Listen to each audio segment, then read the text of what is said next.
Wha-bam! You alright? You alright, geezers and geezettes? How you doing?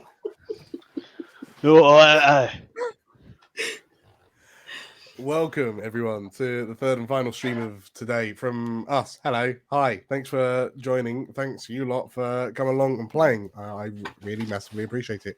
I'm DM Dan. Hello. Hello, DM Dan. Hi, Dan. Again. Hi. So, yes, hot off the heels of some super normaling, we're going to the absolute opposite end of the spectrum, to the most super individual known to man, history, the cosmos, the one and only Jason Statham. Oh, I thought this was going to be Nicolas Cage. Oh, sorry. We've reached beyond the constellation that is Nicolas Cage, and we find ourselves firmly within the Statham nebula. But to join us on this wonderful vacation for the world's most prolific action film hero, just kind of going around the houses, we have Nate. Hello, welcome back. Hi. Hello. Hi. How you doing? Pretty good. Wonderful. I'm ready. Wonderful. You're never ready for the Statham. So we've decided off camera, but Nate, you are playing the private security today. I am. His His name is Duncan. Duncan, the private security. Thank you very much, Duncan. Going round. Next up, we have Tim. Hello, Tim. Hi. Hello. Hello. You are providing some hard and fast lore today. I will. I personally know a lot of lore, so this will be very accurate. A lot of the lore. With Bingley Whittleton. Bingley. LLB. That is definitely a lore. DSP. RRB. CRNK. CIA, FBI. So next up, we have a brand new face. Hello, Lane. Hi. What's up? How you doing? Not bad. I've been excited about this for quite a while. So you should be, because there will be all of your life experiences up until this point will pale in comparison to the antics of Statham on vacation. And you've decided to jump in with both feet as Jason's agent. Exactly. I am Karen Shopper. Amazing. Hello, Karen. And last but not least, hello, Meg. Welcome back to the stream. Hello. You're going to be our designated tour guide. I am, and you can call me Jenny, and I am looking forward to giving Jason the best time of his life. You see, the thing is with Jason, that is the only acceptable answer. Everything has to be the best thing in his life.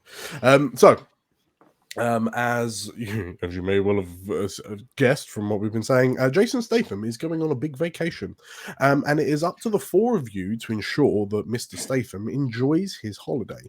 Unfortunately, the biggest hurdle to Jason enjoying his holiday is a mixture of Jason and his unpredictableness, and also his arch nemesis, Wesley Snipes, also known as the Wesley Sniper.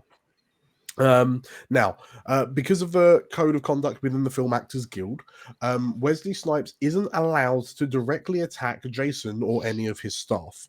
So you five are fine. Unfortunately, with his singular his singular sniper rifle bullet, Wesley Snipes can shoot anything and is doing his best to try and ruin Jason's holiday with every kind of scene.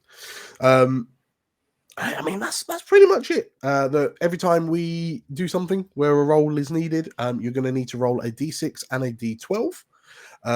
The d12 is the one that you're mainly looking at, and you have a number of skills, each assigned to your roles, your jobs, and you're looking to roll equal to or under your relevant stat. So, for example, Tim M. Law, if you were trying to roll a spin doctor.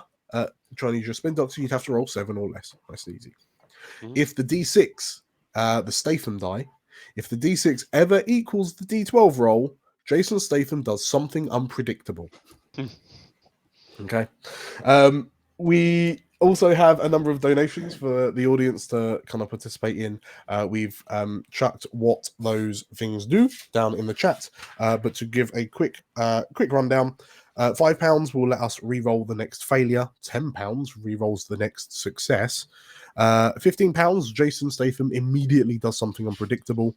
£20, we heal Jason Statham's tracks by 1. That will come up in a bit. And for £40, Wesley Snipes reloads.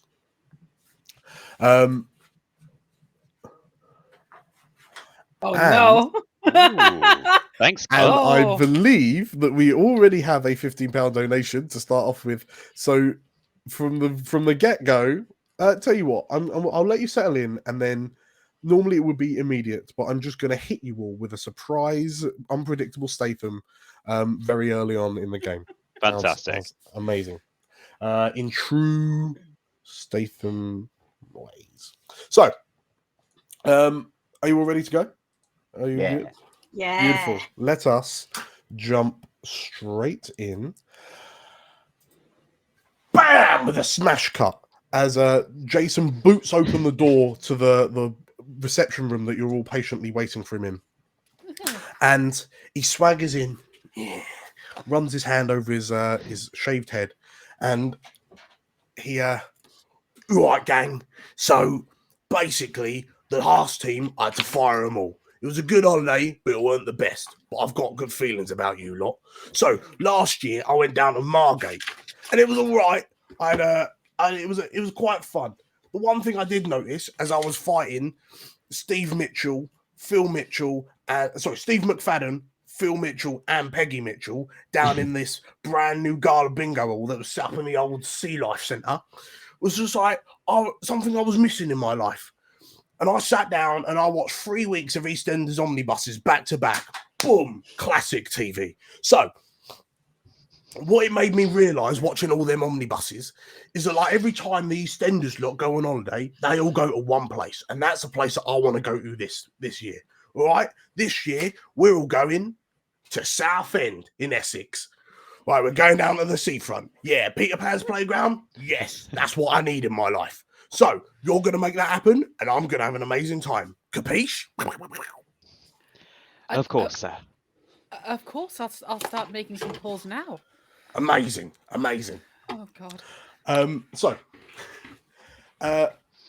moments later, we smash cut to Jason Statham, bam, kicking the door out from the inside of his Porsche, as he strides out onto the seafront, the Southend seafront. And as he kind of stands there, he places his hands on his hips and gets a real big huff of that seafront air, that musty Essex seafront air. And as you kind of all pile out of the little sedan that you've had to kind of roll in, he kind of looks left and right and, right, what is it that we can do here? You know what? The first thing that I want to do here in Southend, Essex, is a 10. We're going to re-roll that because that's what happened last year. We're going to re-roll that. We're re-rolling the 2 because that happened last year. We got an 18. You know what? One of the things that I've heard about Southend, Essex is that they've got the best sweetie shops in all of the southeast coast. So I want to go to a sweetie shop. All right, that's what I want to do. And he sort of like looks to you and just kind of starts like striding over to the nearest American candy store that's been set up on the seafront. But unbeknownst to you, and I'm not going to tell you what this is, but Is it called Jason Statham's Big Confections? it is now. In fact, yes, Jason is drawn to this giant neon front of shop sign of his own face. Can I try and sprint in there ahead of him, and using my eye for detail, make sure that it's all like really nicely set up, that everything is pristinely positioned, nothing's out of place. Oh, Sure. I will absolutely join you. I'm gonna Excellent. barge past you as well, and I'm just gonna make sure that no one's actually in the shop and just sort of usher them out. Just kind of go, come on now, come on, out of the way, come on. Big man's coming through. Okay, so we've got tidying up, helping tidying up, ushering people out of the shop. Tell you what, let's start with there are lots of people in the way first. So let's start with Nate, private security. I'm going to argue that if you're the first, as Jason's kind of striding down, oh yeah, just like stepping on all the chips that have been dropped on the floor. I'm going to ask you for an extraction roll as you try to extract all of the public from the Jason Statham's big confection. So that's a D6 and a D12. So you roll a D6 and a D12. We're keeping an eye on the D12, but the D6 might cause Jason to go off kilter. Okay. Oh. So you needed a 6 or less on the D12. So as you step in and sort of like what do you look like, mate? What does Duncan look like? He's a big man, but he's a round man. That's what I'm sort of thinking. Mm-hmm. Doesn't actually have much, just round. I kind of like to think that because he's so proud of being like Jason Statham's like private security, Sure. he's actually just like, make way, Jason Statham, from the movies, get out the way, he needs his film. And because everyone's now so excited that Jason Statham's actually coming into the shop, they're making it even harder for him to get them out. 100%. Yeah, you just hear, oh my god, Jason Statham, oh he's my sweetheart, he is. Oh. And like, Duncan, as you feel this situation kind of slipping out away from you, Bingley and Karen, you both enter into the big confection shop. Who's gonna go first, and how are you planning on getting, like, because you're tidying up, right? But like, how are you addressing the situation? Do we have some cash that I can just thrust at the shopkeeper? Tim, Bingley does have a pocket full of Statham bucks, which are like crisp, green, like American dollar style notes, but with Jason's face on them instead of like, I don't know, George Washington or whatever. You've printed a bunch of these off in preparation for the holiday. So yeah, you can use them as a tool. How are you trying to? How are you kind of? What skill are you using to bribe? I'll bung him some and just be like, "Listen, sir, the life's about to become rather complicated for you, but don't you worry, we'll look after it. We can cover the legal expenses. Give me a moment. Let me just tidy up some things around here, and we'll have it looking spick and span. And Mr. Statham will, I'm sure, have a wonderful time. Think how famous you'll be. Ooh." You should give the shopkeeper some of the money, and then Jason will think that the shopkeeper's paying him to be here. That's a good idea. Yes. And he loves his own face. Right. That sounds quite spin doctor. Yes, sir. If you can maybe pay him slip him a couple of these in his change, and okay. Well, like I say, take care of you. So Bingley, if I could get you to roll me. Oh no! Someone has purchased a reroll, so that Thanks, God. Thank you, generous benefactor. So that is the next failure is going to get re-rolled. Hey! Bear in mind that unexpected Statham moment is still looming over you. So can't wait. So Bingley, it sounds like you're trying to construct a narrative here. So I'm going to ask you for a spin doctor roll. Okey-doke. So D6 and D12, you want to roll 7 or less on the D12 and hope to God that you don't roll equals on the 2 dice. Okay. I have not rolled under my beautiful 7. But he does have a reroll. Oh, I have a reroll. You have a reroll. Yes, correct. Yeah, just a D12 or both? Both. Cool. Oh, okay. Yay. So you approach the counter, you explain this story, and then you just pull out this wad of Statham bucks. And as you hand them over to the shopkeeper, he sort of like looks through me, kind of flicks through me, sniffs them a little bit. The shopkeeper has seen this happen in the movies, so he like bites on some of the notes to see if they're real, and like they are. And he just oh, thanks, boss, and he kind of pockets the money. And as this happens, you look out and Jason's just kind of coming around the corner. He's about to go in. So the shopkeeper's been bought off. Karen, you're just like there's still all these people just kind of bumbling around. What is it you're doing to remedy the situation for their safety more than anything? First thing, we're going to be filming here, people. If you like to leave the store, there will be a raffle afterwards, and the prize will be an extra on Mr. Statham's next movie. Yeah. Okay. The crowd seem intrigued. Are you adding to it, or did you want to apply one of your skills to that?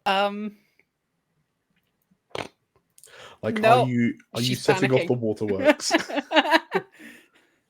She's panicking. And you will also be paid for your time, and Okay, you know there might what? be a meet and greet afterwards. I'm thinking that your struggles to publicly speak to a crowd of people is potentially what led you down the road to becoming a failed actress. So if I could have a failed actress role, please. You need a 6 or less on the D12. Oh, nailed it. Okay, so your genuine tears and kind of sobbing and stuttering as you start to have a bit of a breakdown in front of all these Essexians. They kind of look to you, and there's this one guy that comes over to you and goes, "Oh, don't worry, babe," and he just kind of wipes the tear from your cheek, and we'll all be extras on Jason Statham's next film. Yeah, that sounds banging, actually. And they all, like the crowd as a homogenous mass, just Yes, you best all be moving before we sue you for emotional distress. Okay, so as this happens, Jenny, Meg, Jenny, call me Jenny. Jenny. So you're stood at the front, and you can see Jason arrive, and like he looks to you and like, yeah, and then he stops, and he's got his hands on his hips, right, and he's got his feet placed apart in a perfect power stance, learned directly from the set of Expendables. He got this from Sly himself, and he looks up, and you see him like running his tongue behind his bottom lip. Uh-oh. Oh, I don't know. That neon sign on my face up there. The eyes are too big. Nah, we gotta burn it all, he says. And like from his trousers, he just pulls out a sledgehammer. And he charges past you and just takes a swing at the first like display stand, and like this, he smacks it, and this like whole shelf display of those little lavender sweets, the little, they just go scattering, and like not all the people have left yet, so like bedlam ensues. At this moment, as you hear the screams of the public, not really knowing what's happening, because there's a sudden Statham, an unexpected Statham with a sledgehammer has just turned up. You kind of, as you try to figure out what to do, tour guide, you see a red dot in amongst the crowd. Oh no! And at this moment, you notice that there is I don't know. So she's like, oh, a woman in probably like early to mid 50s. To describe her generously, you would use the word frumpy.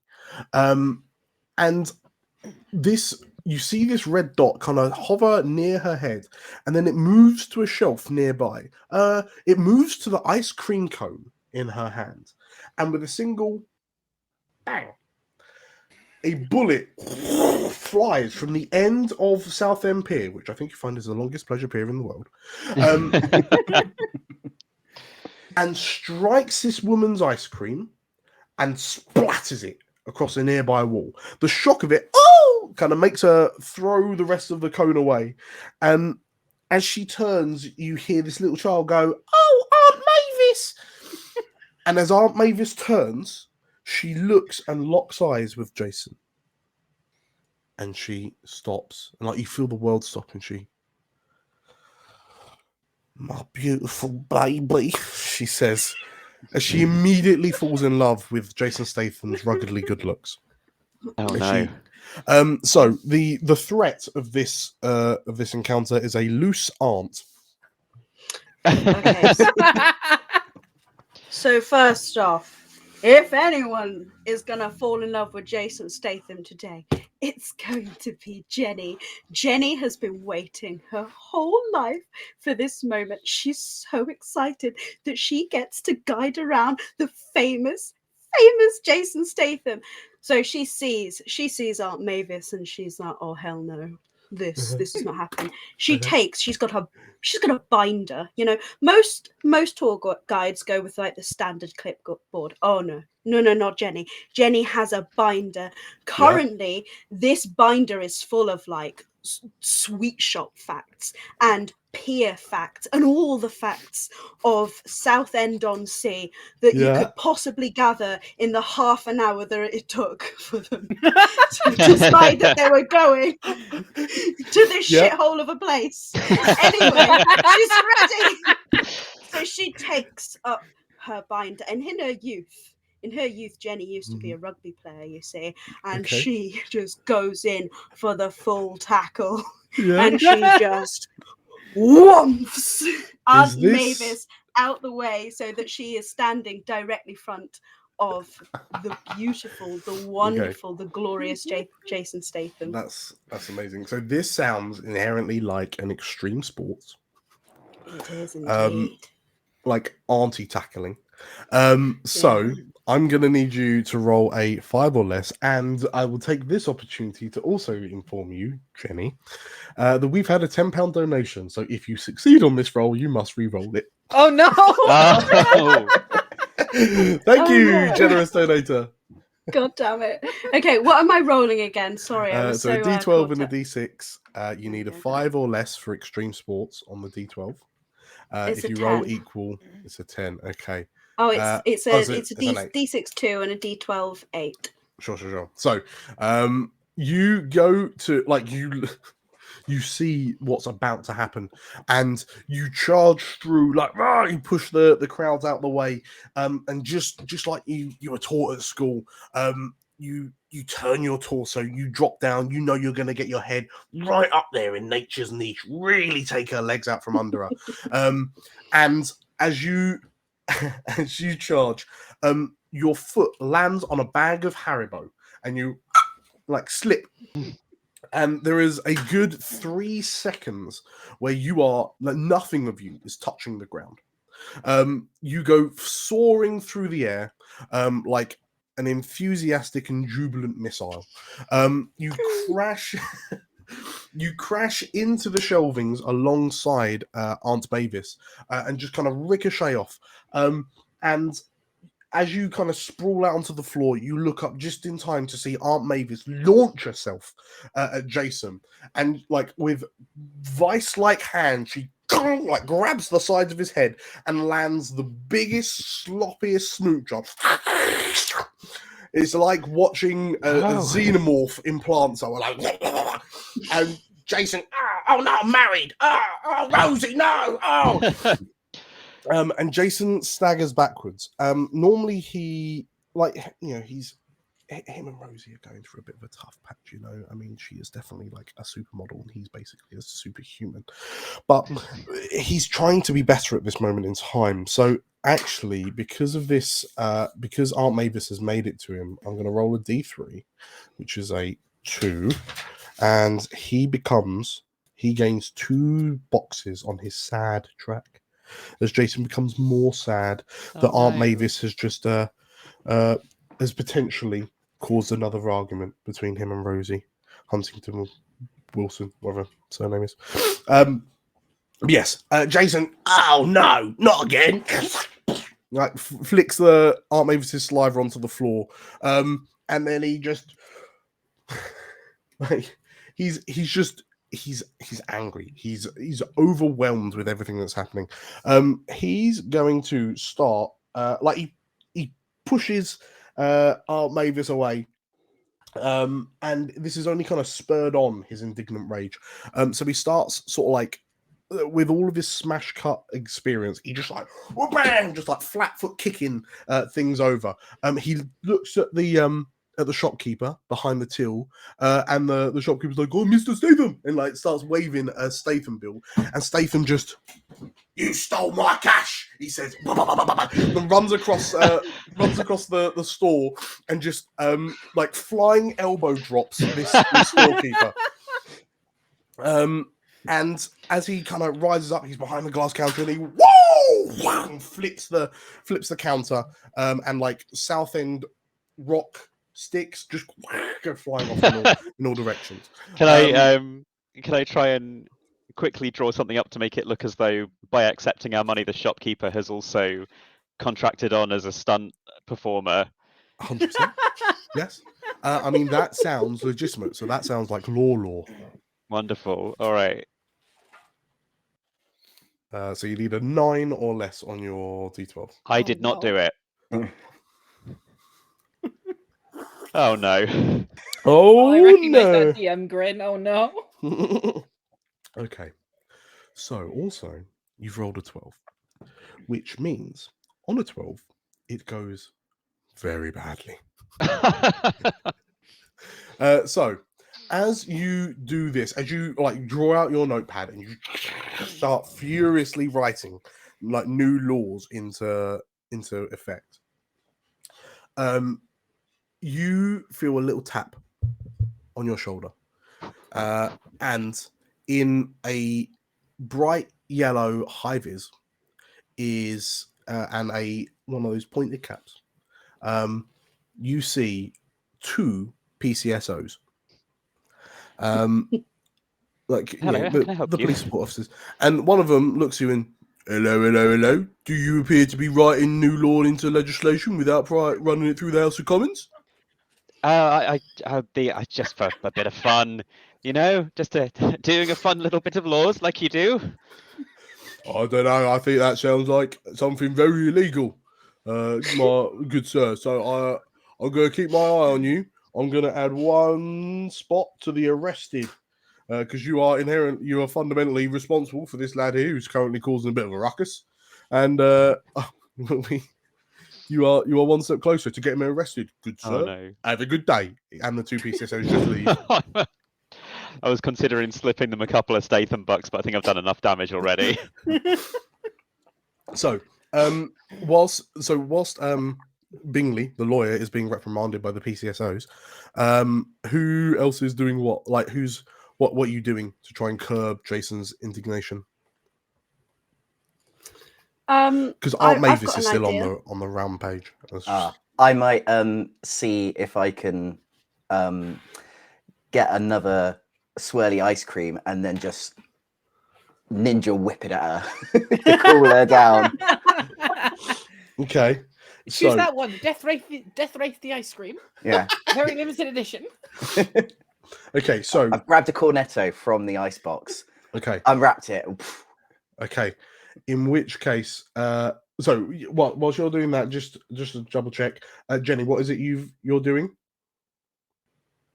Oh, yes. Since I'm on the floor, in amongst all the sweets, I'm gonna try and calm Jason down with some of my best sweetie facts, my best local knowledge to try and soothe his mind with some good old fashioned, fun facts about the place he's in. I'm gonna do what a tour guide does best, and I'm gonna hit him some of the best ones. And I got some good ones. I got some actual good ones here. Like, so from the front, I'm gonna be like, Mr. Statham, did you know that jelly babies were first launched by British sweet makers Bassett's as peace babies in 1918 to commemorate the end of the First World War? Isn't that fascinating, Mr. Statham? Okay, so Jenny, you approach Statham and you start reeling off sweetie facts. While this is happening, Duncan, you've arrived at the ice cream drawer, the ones with the slidey tops. Yeah. And you've just kind of dived in and you've pulled out like 2 cornettos, like the nutty one and the strawberry one. And you're looking through. One of them's got to be a mint one. What mint? Okay, Yeah. Mint and strawberry. And you're just like, which one is the best weapon? As you look backwards and forwards. And whilst you're thinking this, Jenny, if I could, so using your local knowledge, if I can get you to roll a d6 and d12, you need a 7 or less on the d12. As you attempt to calm down Jason with your knowledge on peace babies. You roll a 12. I'm the worst tour guide ever. So you stand there and you say this to him while holding up like a bag of Bassett's jelly babies, and he stops his rampage and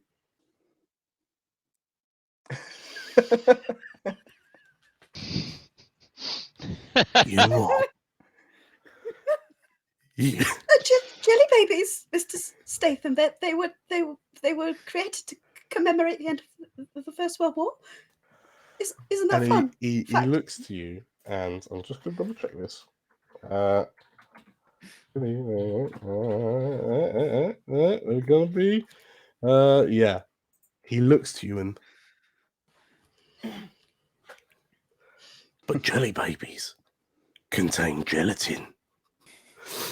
And as he says that, I've taken a sacred oath never to eat gelatin ever again. Not since that one time in Cancun. And with that, he grabs the bag of jelly babies and throws them, and they bounce off your face. You lose a point of stability and put it into adrenaline because the jelly babies to the face pump you up. So going forward, all of your d12s now add +1 to them. And he just jelly babies. And as he spits on the floor, like Aunt Mavis is back up, and she just kind of looks over, and it's the proper like heart-shaped eyes like bouncing out of her face as she starts like charging back towards Jason. I'm gonna step between. Okay. Yeah. I am his agent. You have to go through me first if you want to talk to Mr. Statham. Yeah. So are you using one of your skills or just trying to body this woman? I'm just trying to body this woman. Okie dokie. So that is so if you're not using one of your specific skills, it's a d12 d6, and you need to roll a 4 or less.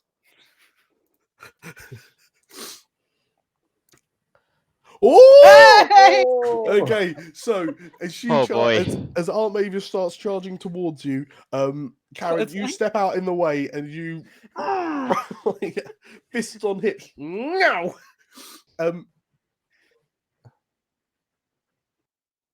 No. Thank you, voice in my ear. That our next success needs to be re-rolled. Here we go. Karen, you're gonna have to re-roll that. What? No one can deny the power of Karen. Okay. So, you stop and like Aunt Mavis senses kindred spirits between the two of you, and she kind of like screeches to a halt. And as she stands there and kind of looks to you, and it's like, when like two wolves are like facing off in the wilderness to assert dominance of the pack, and as you're staring at this point, there's a And across the room, a cornetto flies across from the ice cream counter. So Duncan, I'm going to argue that your projectile cornetto is going to use these weapons are also weapons. So please roll me a d6 and d12. You need an 8 or less. I mean, to be fair, you don't want that point going in your eye. That could, at least give you a day's worth of blindness. It's a nice little Okie 7. dokie. A 7. So, as Mavis like squares up with you, Karen, you hear a and like this cornetto slams Mavis in the side of the head. She tilts as the ice cream splashes over her face into her mouth and triggers her lactose intolerance. She just starts like farting uncontrollably, like rolling around like a balloon that's just been let go by a wayward child. And she eventually kind of like covers her mouth. She's holding her gut. And she looks up to Jason and, right, my beauty, she says as she goes kind of trolloping out the store. I like just as before we ate up Mavis, she was already eating an ice cream. She knew the consequences. Yes, but that was a soy ice cream from okay, the fair enough, from the van down the road.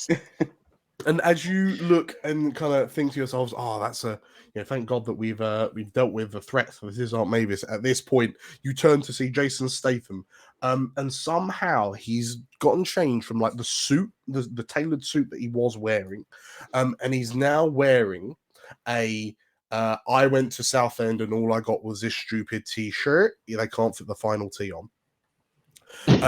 And he's in like sparkly cowboy hot pants. And he's just on the counter that he's tipped over, dual gunning fire extinguishers, and he's just using all of the knowledge that he gained from the sets of the Expendables, just dousing everyone, everyone and everything in foam. And at that point, he turns to you and, that was banging. Let's go, he says, and he kind of vaults past you and kind of sprints out of the confectionery shop. And as you kind of make your way out, the sign of it, the neon sign of his face on the front, like bonk, falls off and kind of smashes onto the ground. Cool. So next up, a few moments later, Jason turns to you in his cowboy hot pants and his Southend t-shirt, and I was really fun. On to the next thing, he says, and he rolls a. You know what? All of that activity made me really hungry, and you know what solves hunger? A restaurant. But I'm Jason Statham. It's not just any restaurant. It's got to be a fancy restaurant, he says, and he sort of like looks up and down the seafront, and he kind of looks at the speed ramps that they've put on the seafront to stop boy racers kind of driving up and down, and he tuts, like, he mourns for their loss. But then he carries on, and he sees, oh yeah, that's it. He kind of strides up onto the high street. Yeah, that's it. What I want to do is go to a sushi bar, he says. A live sushi bar. And as he strides in with you in tow, unbeknownst to you, Wesley Sniper reloads. Oh no. Oh no. Okay, cool. So you how does this happen with a bullet? Oh my god.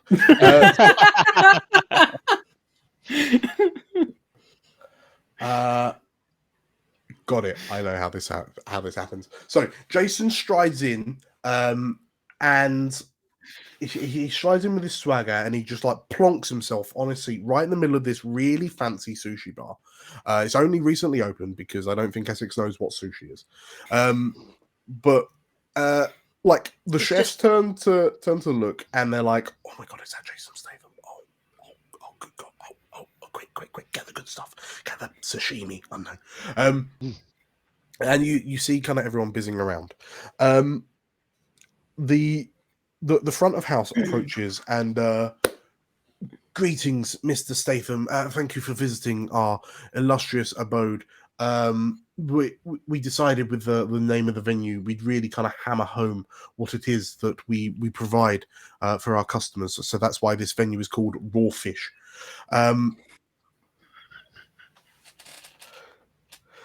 Please take a seat, and we will delight all of your taste buds with the most exquisite raw fish. As this, our we've imported. Oh my god! We've brought across one of the finest raw fish chefs, all the way from mainland Japan.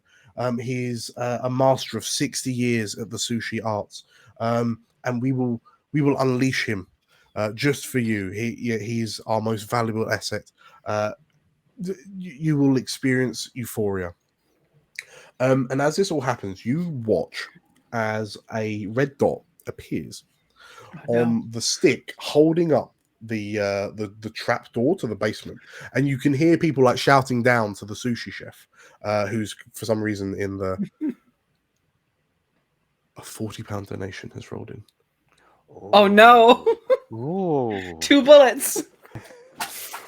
So Oh no. So, a silent bullet fires in through the window, silent enough that it passes through the glass and just leaves a perfectly cut hole, and strikes the leg holding up the trap door, which then slams shut, locking this venerable sushi chef down in the basement. Except no one was looking at the time, so no one really saw it happen. But also, 14. You have to re-roll that. It was loose arm. A 20. Just gonna quickly Google what that means. Oh god. Oh no! No. Oh no! I know what that.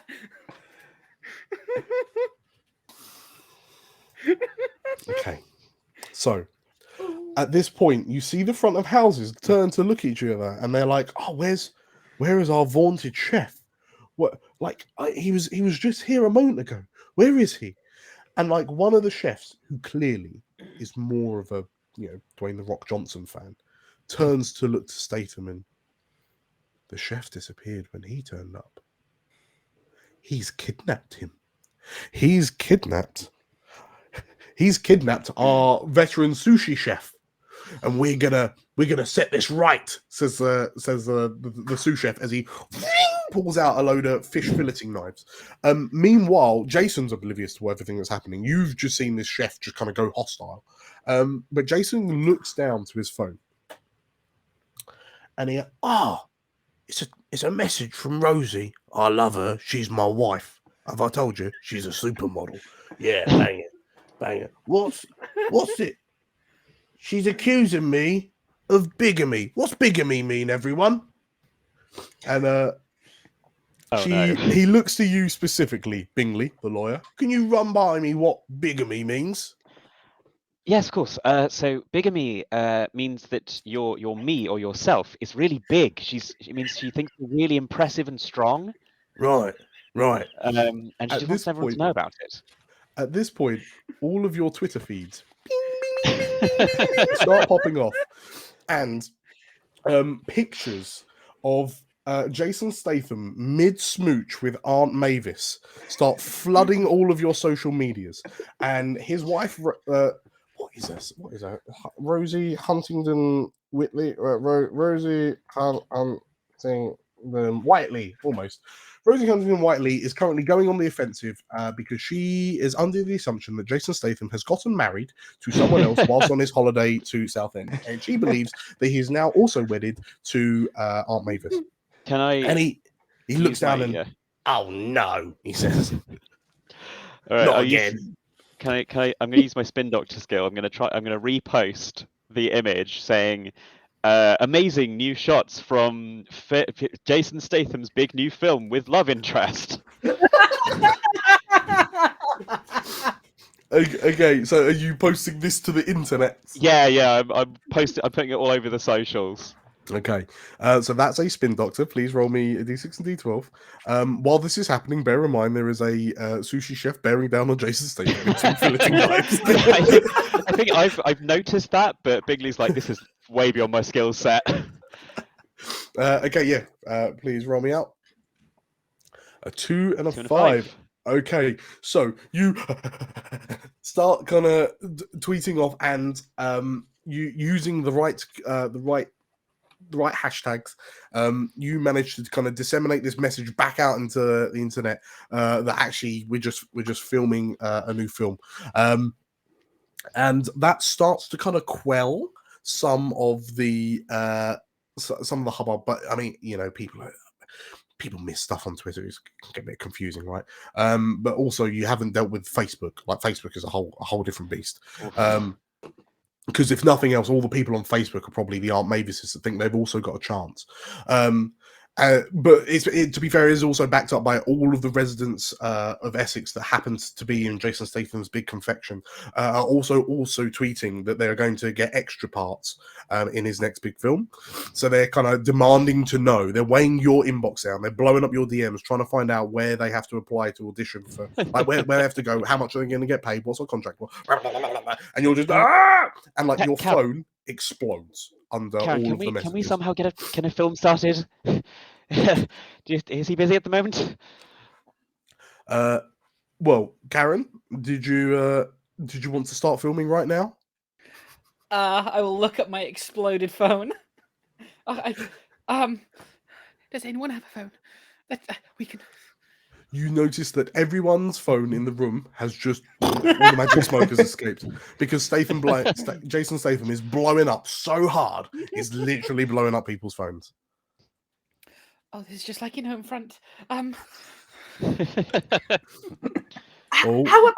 How about we make the film about Southend itself, about the nitty gritty working class Essexian people of Southend Essex going about their days, and then Jason Statham is the pinnacle of action. He goes, no more oppressing the working classes, no more anti-boy racist speed bumps on the seafront. He's gonna come in and he's gonna shake things up, and he's gonna kiss the Aunt Mavises, and he's gonna knock down the neon signs, and it's just perfect because it's pretty much what he's doing anyway. All right. Well, yes, and we'll film it on a phone, so it has like a gritty sort of lo-fi kind of thing. As you're discussing this, you turn to notice that Jason Statham is now on the sushi belt, going around the restaurant, in a kimono, dueling two-handed with this sushi chef. And he's they're just kind of going around. He's like, "Oh, this is great," he says as he yeah. I mean, how are you planning on rolling this out, Jenny? Or Karen, for that matter? I'm going to say to the sort of front of houses, I'm going to say, and this is part of the film, you see, like the chef isn't actually kidnapped. Oh no, he's in on it. He's hiding and pretending to be kidnapped, and Jason Statham's going to find him and save him. You see, save the day. Sure. Okay. That sounds great. Is that what is that? I think that's like maybe a follow me, because I'm like, yeah, follow what I'm saying, you know, follow my lead here, or like it's convincing thing. I'll allow it. Right, roll me a d6 and d12. We need 6 or less on the d12. And you have 1. Yes. Okay, so d12 is 6 and the d6 is 4. So d12 is 7. Okay. So you start like explaining this massive plan, and you're just like, yeah, trying to encourage everyone to kind of step to the side so they can carry on with the filming. And the front of staff, like the waiting staff, and like the other chefs are just like the chefs mainly are stood there going, oh, but we can't leave. Like, do you know how little time it takes to cook sushi? Like, we can't. Like, we don't want it to burn or anything. Like, we can't. Isn't it raw? Yeah, so it doesn't take very long to cook at all. So we've got to be watching it all the time in case it burns. So that's just how it works. Like that's just common sense. Obviously, I mean, I know that there haven't been any raw fish restaurants opened up in Essex in forever, but that's unfortunately just like ancient techniques. As this is happening, you hear it, ow, from the belt, and Jason Statham has just been filleted slightly. So I'm going to roll a d3. That is a 2. So he's just gained 2 squares on the dead track. Oh no. Duncan, anything you can do about this fellow? Yeah, Duncan sees all this happening, and he sees the damage that Jason has just taken, but also he actually believes that that's what's happening, that they are actually doing a film. And obviously his biggest dream is to act alongside Jason Statham. So I'm guessing this is a sushi restaurant and they're going to probably take the Japanese theme a little bit too much. And he's going to pull some nunchucks that he's found off the wall and join Jason on the belt to fight the sushi chef. We had a £15 donation before the 40. So actually, I think we did the 40 ahead of time. So there's an unpredictable Jason. Okay. Cool. No. Thing Right. is, I can imagine if it's Essex, the sushi itself is actually just little cocktail sausages, like tied with strawberry laces to like little parcels of rice, just going around on the conveyor belt. But the fancy part of it is that they're not just fish fingers; they're M&S fish fingers. Nice. Okay, so I mean, you're absolutely right. Yeah, on the conveyor belt, like. I mean, it's a completely unique idea, but all the plates are different colors. So, like the blue ones are the cheapest, and it goes up to like the pink ones, which are most expensive, right? And as you, the security, as you jump up onto the conveyor belt, and then you stand there stoically in place as you all and you're just waiting to catch up with Jason. Okay. At this point, Jason's like, "Ow! You just got blood on my. Oh, I went to Southend Seafront and all I got was this t-shirt shirt." And he goes, "Oh, that's not kosher, mate." And he looks up and then reaches into his sparkly cowboy hot pants, pulls out a gun and bang, just shoots this this sushi sous chef who just bang, just shoots him and goes, "Yeah, it's weird." And another £40. So as Jason like shoots the chef and goes, "Oh, was that a real bullet?" Wesley also, No, he's just acting, Jason, dear. Why are these bastards being so generous? I've just rolled a 20, which we already did because that was the bigamy, which is still ongoing because Facebook. But separately, he stands there and goes, "Oh no, I just killed a man. Oh, I'm really sad now."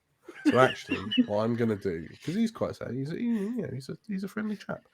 So that adds 3 to his sad track. 1, 2, 3. Not arrested though. This is Essex. But I did roll a 2 on the because Wesley Snipes is reloaded. So yeah, Jason stands there and goes, "Oh, I'm really sad. I think I need a little pick me up." And this time he reaches into the front of his sparkly cowboy pants and he produces a Ziploc bag. And agent, you immediately recognize this as Jason Statham's private, premium quality big bag of cocaine. And he opens it slightly and just to get the edge off. And then you will watch as this red laser dot lands on the side of the big bag of cocaine, and with another silence bullet, which creates a perfectly round hole in the front, a second perfectly round hole in the window at front. It hits the bag of cocaine, which then explodes violently, showering the whole room in Jason Statham's premium personal cocaine. Quickly. There was a moment of silence. Breathe in, Mr. Statham. I'm going to say, because you're in an enclosed space, so all of you are going to add 1 adrenaline. As you unexpectedly, oh no! Can I roll my narcotics because I'm just so used to it? Yes, you can avoid this if you built up a successfully cocaine pass. tolerance. If you can successfully pass on narcotics, I'll let you ignore that. So yeah, D6 and D12. Yes. Okay, you are inured to this. This is, for everyone else, this is just inhaling a load of unexpected cocaine. But for you, it is Tuesday. So, Darling, I'm Jason Statham's agent. You're going to need more than this to get me high. so, like the front, like the camera pans out to the front of raw fish, and there's just this white that kind of billows out and kind of coats the high street in front of the restaurant. You hear coughing, you hear spluttering, and then from the cocaine smog strides Jason Statham, and he's dressed in his suit again. And he looks up and down the high street, straightens his tie, and that was good. Let's go. I've eaten. On to the next, he says. And as the 4 of you kind of come staggering out, thankfully the cocaine cloud has obscured the fact that he's just shot a man. So Jason then looks to you, and the last thing he wants to do on his adventure is, like, he turns to you and his eyes are intent, like they look at you, they drill into you with this intensity, and he looks to you and says, I've just huffed 3 kilos of cocaine, and the last thing the only thing that I want to do right now is cuddle some owls. And from his pocket, he produces a brochure for a nearby owl sanctuary. I'm gonna sort things out with Rosie, and that involves taking her back some fucking owls. All right. And yes, that sounds like a capital idea. Yes. And he looks and he sees a taxi kind of rolling past, and he kind of, as the taxi passes, he grabs the driver's door, rips the door off, grabs the driver, pulls the driver out. Get in, we're going to pet some owls, he says, as he jumps in, and like he starts revving the engine, and then the boot opens up as in you get, he says, as the 4 of you pile into the boot of this stolen taxi. On the drive there, yes. Jenny, who has never taken cocaine in her life and has now been blasted with it, she sat there with her binder, who's vibrating, and her eyes are twitching, and just from the back you can hear her muttering owl facts. A group of owls is called Parliament. Owls have claws called talons, crabs who help them catch food. Owls can turn their heads as far as 270 degrees. Oh, darling, we're going to have to get your tolerance up. We're going to have to get your tolerance up. After this... What's happened to me, Karen? What's happening to me? I can see the time continuum. Yes, you can smell colours. Those will stop. Did you say that owls are a parliament? Purple smells so bad. A parliament is good. Could I be prime minister, do you think? I should go for it. Yes. Yes, Duncan, yes. how are you doing? Yes, Bingley, you've made the best owl prime minister. Yes. Duncan is just pretty silent, but he's still clutched hold of those nunchucks. He's still got them. He's ready to use them. Yeah. Okay. Sounds amazing.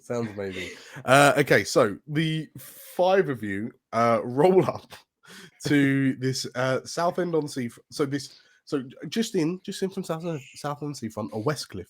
Westcliff on Sea has just recently opened an owl sanctuary, and Jason Statham somehow managed to get the travel brochure for Westcliff on Sea owl sanctuary. As he somehow, despite the fact he's already ripped off the driver door of this taxi, so instead he smash cuts, bang, kicks off the front passenger door, and climbs out through the other side of the car. No, actually, he just kicks out the windscreen and climbs out the front of the car. Mr. Statham, you need to open the boot. He stops and he appreciates that, and he stares at the tree that he just totaled fucked the taxi into. And he, oh yeah, well, bam, and he flat foot kicks the boot, and the car just peels apart like a banana, just depositing the four of you on the ground. That's going to need the mechanic. And he you would get service like that with an Uber now, would you? Bang! Support local businesses. He looks to you, and now I'm pretty pumped. So I expect that whatever's going to happen here is going to be pretty intense. But I don't think that I genuinely think with all of my free hearts that Wesley Sniper has well and truly run out of bullets. I just can't believe they managed to get that in his contract that he can do that. It's watertight. So he turns to look to you, and then he's plowed the taxi into this tree right outside this fancy gate into this owl sanctuary, and basically the whole thing looks like a giant bird cage, right? So there's chicken wire mesh in a big cube over this area, and the owls are just flying free. And he kind of looks and goes, no, I thought they were going to be in cages, which would make it much easier for me to nick. But I guess we're just going to have to get inventive with catching one of these owls so I can give them to Rosie to convince her that I didn't marry Aunt Mavis. And he goes to, he walks through the gates, and you notice that the floor, it's basically just a big bird cage. That's what I'm going to go with. It's a big bird cage. And he takes one step in with the lot of you following, and the gates close behind you for safety, obviously, owls on the loose. But you notice that the floor is covered with an almost too perfect layer of fallen leaves, which is odd because it's summer. And he takes a step on, you're all cast on these leaves, and he's just like, I wonder where the meet and greet is, he says. And then the four of you watch as a red dot appears on a nearby console.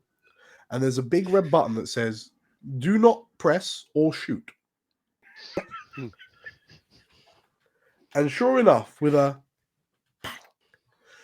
bullet soars in from Leon C and strikes this button that says, do not push or shoot. It depresses the button into the console. You see red lights, woo, start flashing. The gates, security gates slam down, locking you all in. And the floor underneath you begins lurching unexpectedly and uncontrollably. And you realize that Wesley Snipes has led you into a convoluted OK Go style machine with unknown and malicious purpose. In an owl sanctuary. Yeah. In an owl sanctuary. So just for reference, that's the video with OK Go, the bandmates all on the why do they have on the this? treadmills. Yeah, that's a cultural throwback I didn't expect to have in a Jason Statham game. So Jason's like, oh no, as he kind of gets wheeled along. I think of the five of you, private security, you're probably all right because actually you've had practice on the sushi belts. Yeah. But as the lot of you are just carried off in different directions on different conveyor belts, and in the center of this owl sanctuary, and you look up and all of the owls are on kind of little branches and sticks, then they're just watching. As in the center of this sanctuary, a hole in the ground opens and flames lick out. You see some buzzsaws, and you realize that all of these conveyor belts will inevitably, in a very unknown and malicious purpose, lead you to this pit of death. And Jason Statham kind of looks a little proud as he's slid along on these conveyor belts, on these treadmills, going, "Yeah, Wesley Snipes got us good this time," he says, as he.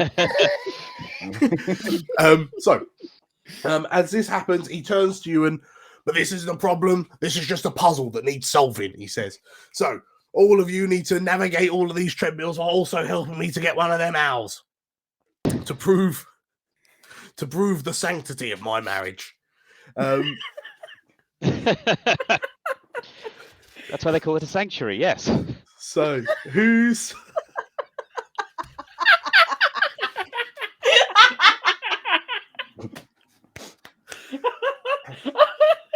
Why did that one get me? private security? As previously mentioned, Duncan, you're the most at home, like surfing on these treadmills. So what are you doing in this scenario?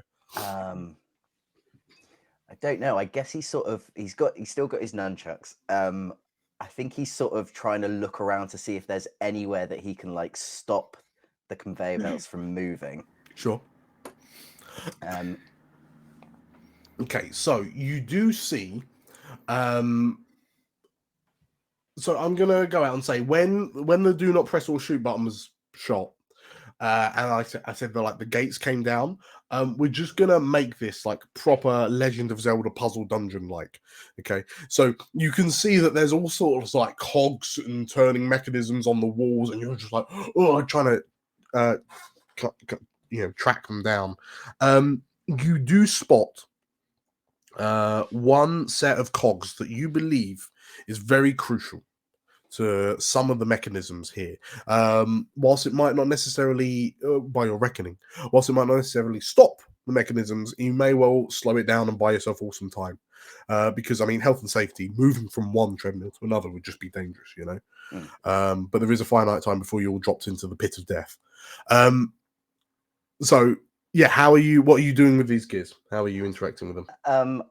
So all the owls are sort of like above us. There's no way. They're watching you like harbingers of doom. Yes. Is there any owls close to these gears? Some of them, yes. Yes. Yeah. A really ratty looking owl. Yeah.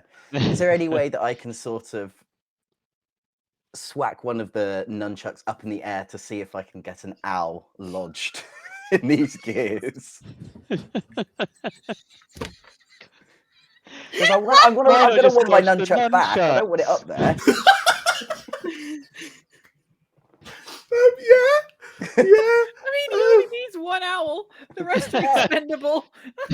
Right. You've got at least 30 attempts up there. And you said it's one of the raggedy ones. He's not going to get one of the expendables. It's one of the owls that it's just recently. Hey. Hey. Yeah, it's like, you know how owls just look real dumb after they've had a bath? Yeah. But it's dry. I mean, it's terrible. So yeah, that sounds like these weapons are also weapons. So D6 and D12. So you need an 8 or less, but bear in mind you have adrenaline, so add 1 to your D12. Okay. Oh, that's a 10. Okay, so you go to swat at this owl with your nunchucks, and sure enough, like the owl just kind of watches you as you approach, and as you whack, like hit it with this nunchuck. Because that's the problem with nunchucks. You don't really know where the blow's going to come from, do you? Yeah. You know, so it's all wiggly. So the owl's just like, looks in that direction, thinking that's where the attack's coming from, and then gets hit on the back of the head. The owl flies over towards the wall, hits the gears, and then there's like the camera pans away as there's like James Bond goon death. You just see like blood splat and feathers. And you're just like, haha, look at me. And then everyone else looks at you horrified. What? Duncan. And what? Why did you just throw the nunchucks in? I want my nunchuck back. You've got the owl in the cog. I need both of them. That's how nunchucks work. Someone in chat has quite rightly pointed out that this owl sounds a lot like a pigeon. Now, for those of you with a slightly more well-versed knowledge of nature, this is an Essex owl sanctuary.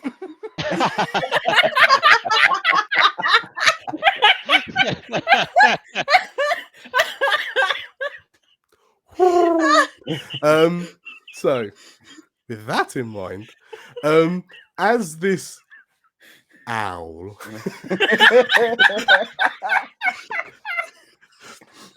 gets turned into jam in the gears.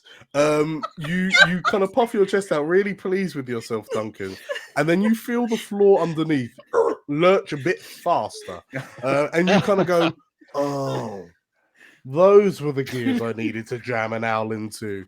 Oh no, Owl into. an owl into. So I'm gonna progress your. So Jason Statham is now 3 squares closer to death. Oh no. Uh-oh. And so what does what's Karen doing? Lane, what's Karen doing in this moment? I think she's trying to go with it. Okay. She's just trying to go with the entire thing, and she's realized that maybe she can appeal to Jason's acting by Mhm. by putting herself as the damsel in distress, Yeah. the hot car babe to save from the fire machine. Yeah. Okay. So are you hoping that he's gonna start like running back along his treadmill towards you to? Mr. Statham, this is just like in Crank. We need your help. He looks to you and you're right. It is. And if I can get you to roll me a failed actor. Yep. Roll, please. So it's D6 D12. You need a 6 or less. Bear in mind you had +1. No. Oh, My narcotics, because I did. Oh, you get did? +1. Even better. Okay, so you roll a 5, which is absolutely perfect. Like Jason looks at you and yeah, you're right. And then from inside his suit pocket, he produces what appears to be a car battery. And then you watch as Daddy needs some juice, and he like attached to the battery are 2 like jump starter cables, and he just like jams them onto his nips, and he shakes for a while, like, and his head starts steaming a little as the soup catches fire and begins to burn away. And this is you can't have a Jason Statham's Big Vacation without Jason getting naked at least once. So as he discards this used up car battery, he throws it, and there's a big whoosh of flame as it falls into the pit of death. And he, don't worry, babe, I got you. And he starts running against the treadmills, and like he's really hammering it. But because of the treadmill, he's not actually going that fast. Like, he's not actually moving all that. But you have kind of slowed down his journey into the flaming pit of death. So yes, congratulations there. He's desperately kind of going for you. And it's clear that the electricity to the brain has kind of confused him slightly, because he looks at you and, don't worry, babe. Don't worry, Rosie. I'm going to get you an owl, he says. So he's looking from you, and he's looking up at the owls. And whilst this is happening, Bingley, you've just kind of just watched all of this transpire. You kind of go around your loop towards Pretty much. Oh, he's not the most physical kind of guy, our Bingley. Tried to get into the rowing team, didn't get anywhere with it. It's been a nightmare. Okay, can I see any wires, buttons, or similar, anything that looks like I could have prevent this treadmill from going? Sure. As you kind of very quickly look around, that very much sounds like an eye for detail. So if I can have a D6 and D12, so presumably you're looking for something to kind of aid Duncan in turning off this. Yes, yeah, this something that is a bit death more machine. just like something I can just like disconnect or press rather than explode. Sure, ideally.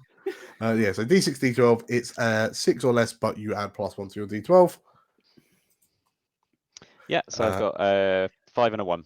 A 1, okay. Yeah. So we add +1 to that. So you turn, you're looking around, and perhaps spurred on by these gears that have just, they're just covered in feathers for some reason. But you just kind of, oh yeah, and you point, and there's a big lever on the other side of the sanctuary that says off, like on off. And you kind Duncan, of the lever. you can, oh maybe it's that one. You say,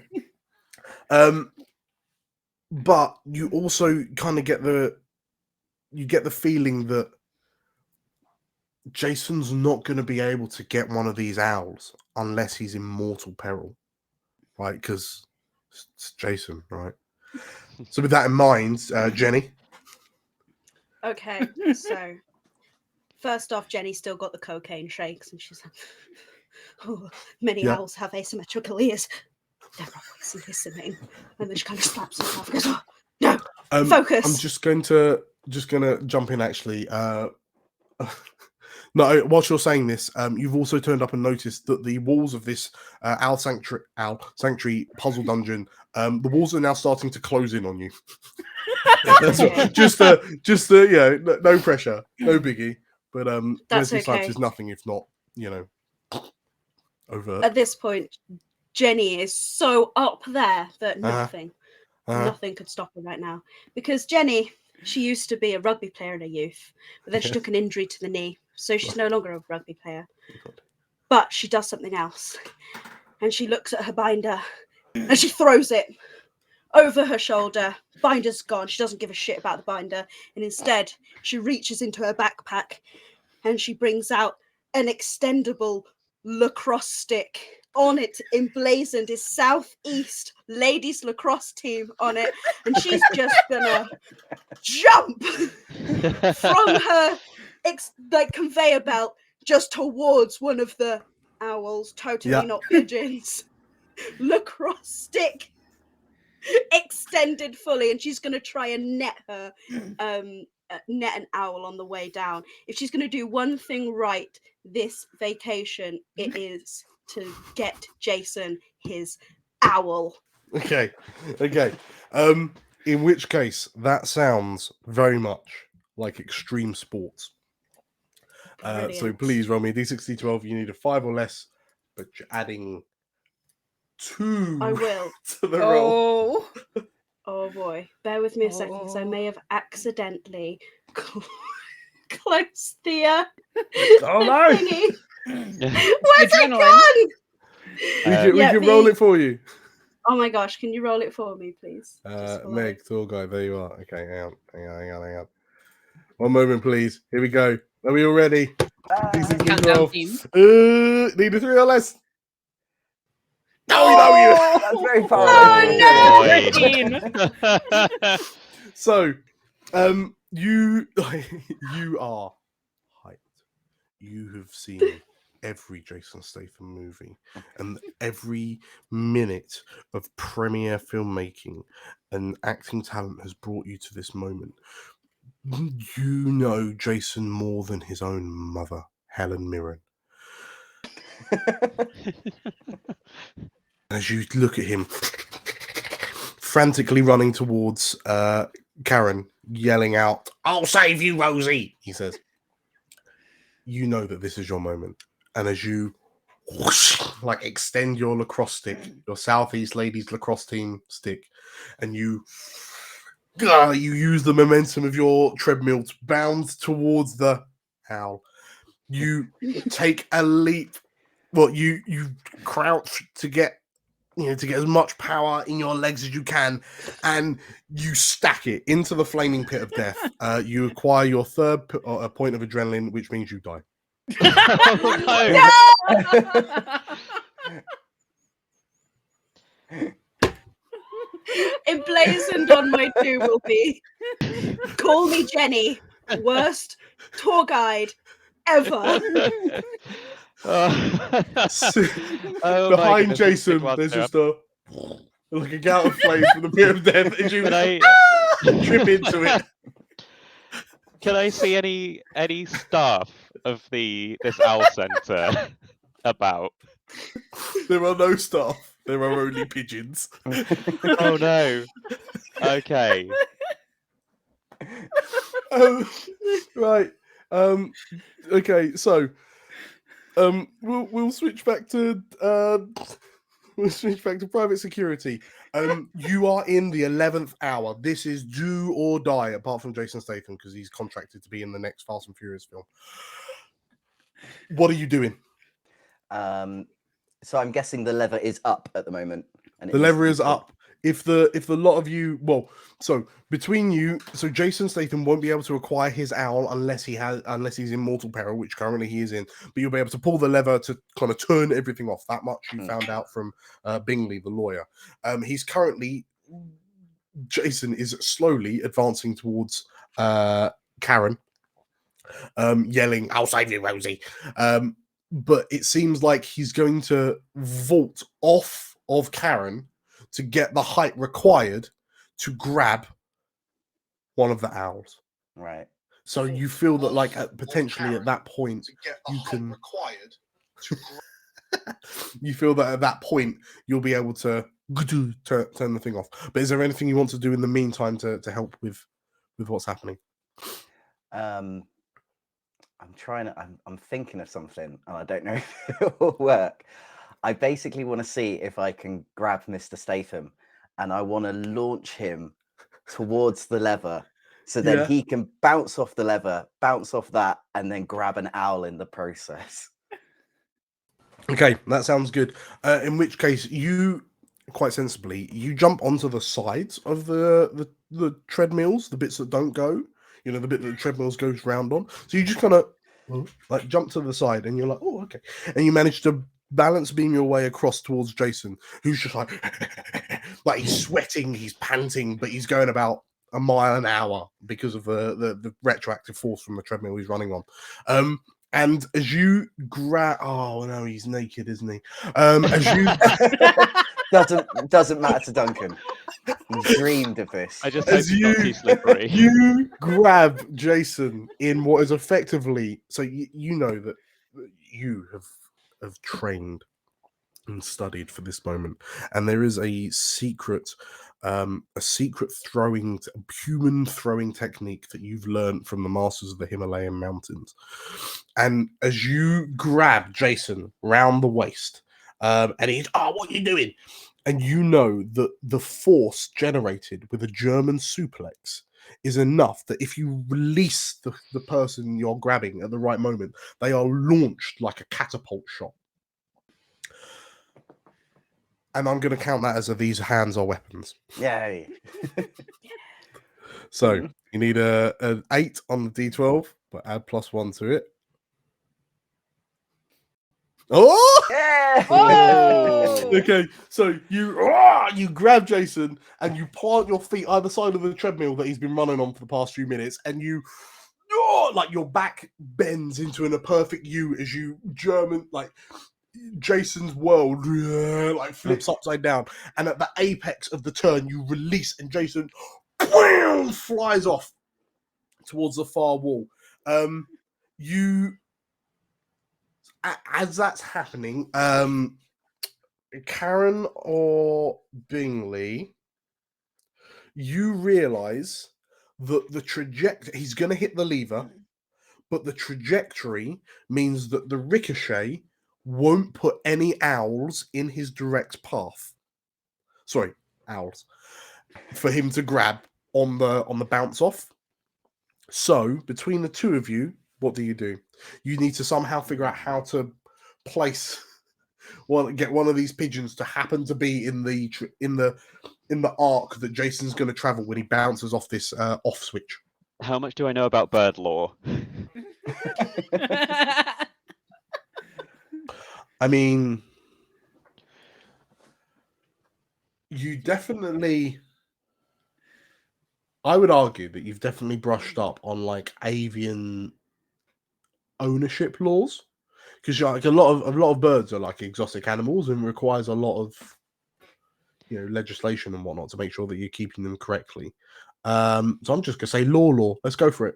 Ooh, law. Ooh. All right, so let me think. I can figure out how we can get away with getting one of these birds, but how are we actually going to get one of these birds?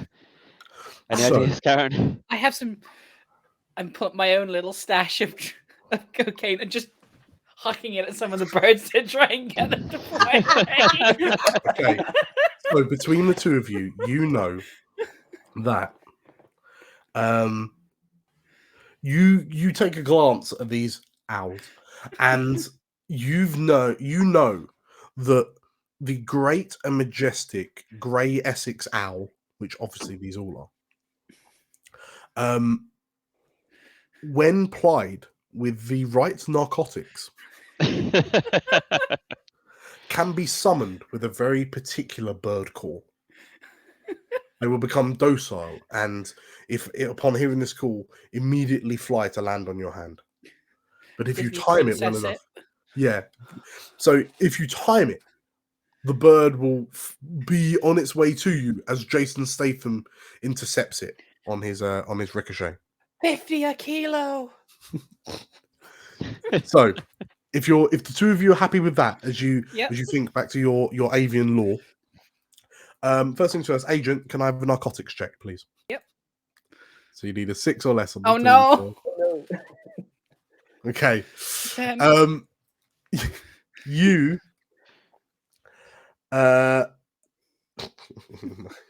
okay.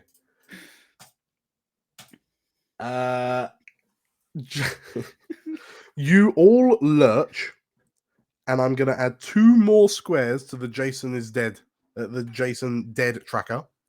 But you kind of slip at the last moment. You have thrown the right narcotics.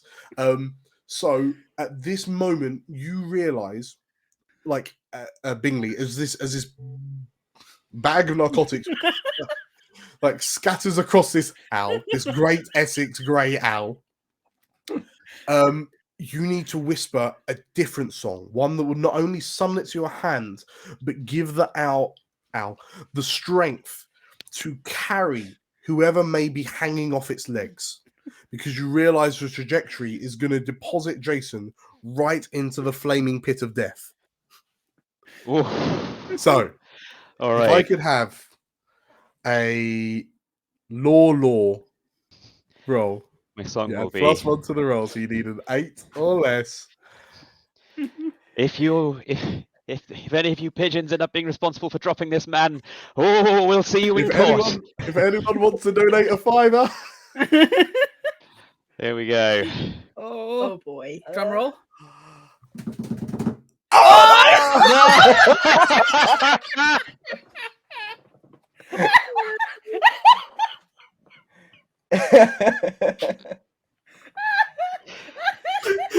No, Jason.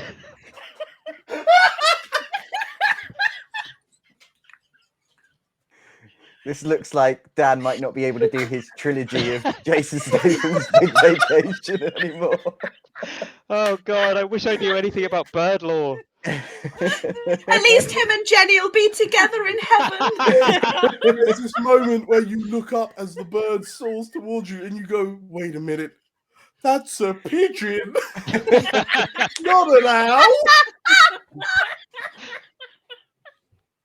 And as this pigeon is smacked by a flying Jason Statham, who's ricocheted off the off switch, and like you all well, the 3 remaining of you kind of come to a halt, and then you all watch as Jason, oh no, disappears into the flaming pit of death.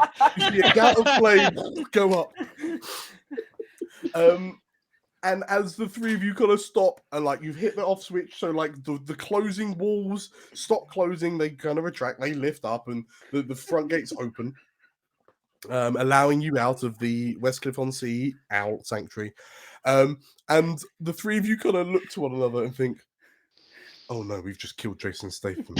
I have Wesley Snipes' number. I think we should go and work for him. And oh no, you killed the tour guide too.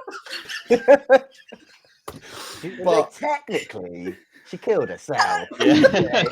And was she really much of a tour guide? As the 3 of you look to each other, wondering what to do next, there is the sound of a car engine as this red Ferrari like skids round to the front entrance of the of the sanctuary. The windows are tinted. No, the £5 donation is too late. No. The Ferrari stops and like with a hiss, the door kind of comes out and then swings up slowly, and a stilettoed foot steps out, and you all watch as Helen Mirren emerges from the driver's seat of this Ferrari, and she looks to you and, I'm Helen Mirren. What have you done with my baby boy? Smash cut to be continued. Congratulations, everyone, on completing Jason Statham's Big Vacation 2. I don't know if we deserve that. Congratulations. But yes, thank you all for playing. Thank you all for watching. And thank you for your donations. That really, really means a lot.